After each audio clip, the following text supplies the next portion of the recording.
Perception in the Workforce by Lindsay, Danielle, and Meaghan.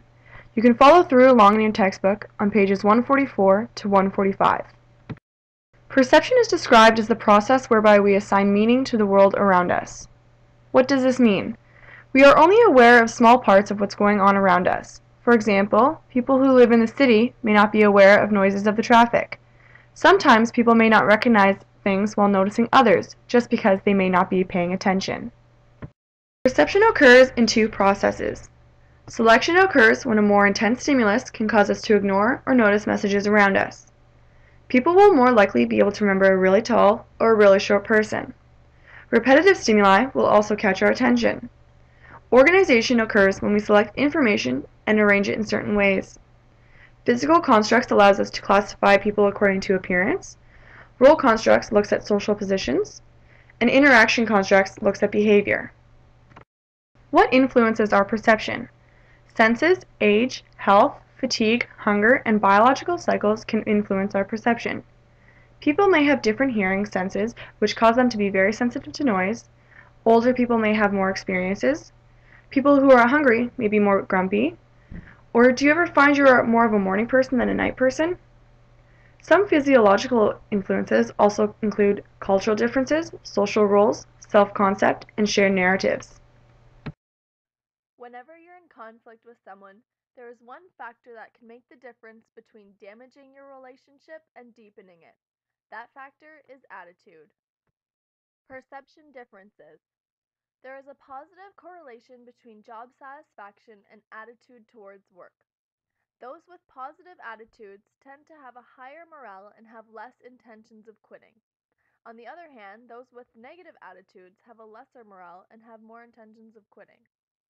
Perception of the quality of communication and job satisfaction may vary greatly between coworkers. The following videos demonstrate how two individuals can have two totally different attitudes and outlooks towards the same job. Okay, fine. Gunther, you know what? I am a terrible waitress. Do you know why I am a terrible waitress? Because I don't care.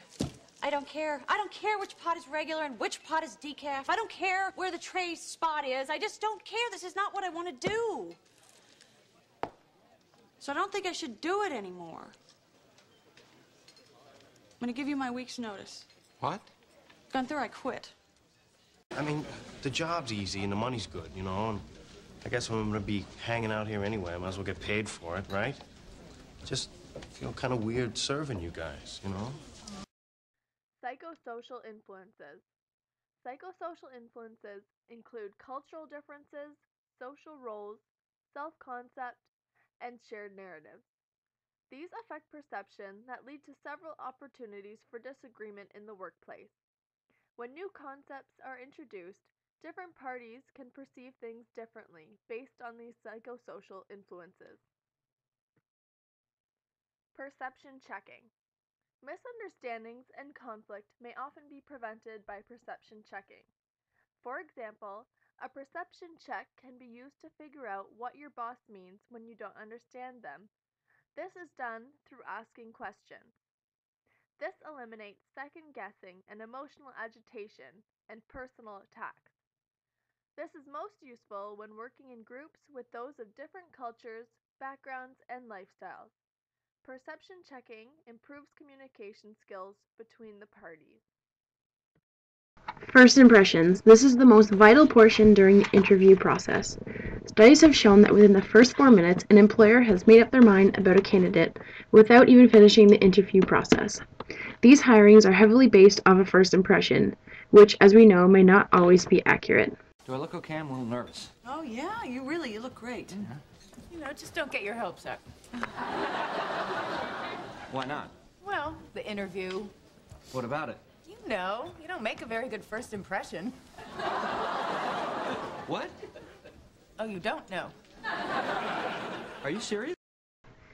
To separate the good workers from those who are strictly skilled at making a good first impression, some employers now use behavioral interview techniques. These interviews are based on a person's past experience, which may reflect on their work ethic, future behaviors, and decision-making abilities, rather than just basing off a first impression. This method has shown to be more effective. After working in the same environment over a long period of time, procedures and occurrences may become second nature and not considered to be a big deal. It is important to recognize that these situations are foreign to the clients. We also must remember to give empathy for clients who may be in a traumatic situation. For example, in the medical field, a patient can go into shock after seeing a traumatic cut or injury, whereas a nurse may think nothing of it. Oh, it's just, look, when I first moved to this city, I was a lot like her. I was spoiled, self-centered, and you guys really took care of me. Yeah, Monica made us. Well, whatever. I really appreciate it, because I don't think I would be the person that I am today if it wasn't for you guys. So, I want to help Amy. Well, you guys helped me, and I know it's going to take patience, but that's okay.